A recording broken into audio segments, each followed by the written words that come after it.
In the small town of Ravenswood, whispers about the midnight murmurs had been circulating for generations.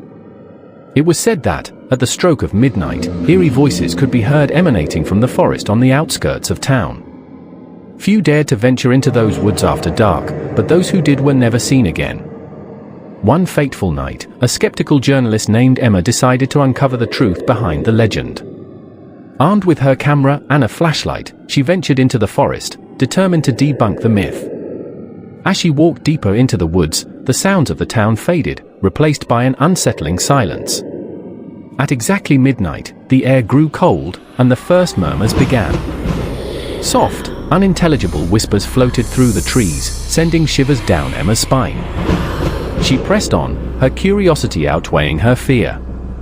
The whispers grew louder, more insistent, as if trying to communicate with her. Emma followed the voices to a small clearing where she discovered an old, crumbling mansion. The murmurs were now deafening, filling her mind with dread. She stepped inside, her flashlight flickering, casting eerie shadows on the walls. The air was thick with a malevolent presence. As she explored the mansion, she found a dusty journal belonging to a man named Samuel Blackwood. His final entry detailed how he and his family had been cursed by a vengeful spirit, doomed to wander the mansion as restless souls. The whispers, he wrote, were their desperate attempts to warn others away. Suddenly, the whispers turned into anguished screams. Emma tried to flee, but the mansion twisted and turned, trapping her in its labyrinthine corridors.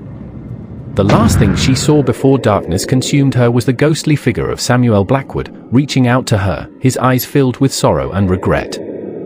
The next morning, the townspeople found Emma's abandoned car at the edge of the forest. She had vanished without a trace, becoming yet another victim of the midnight murmurs.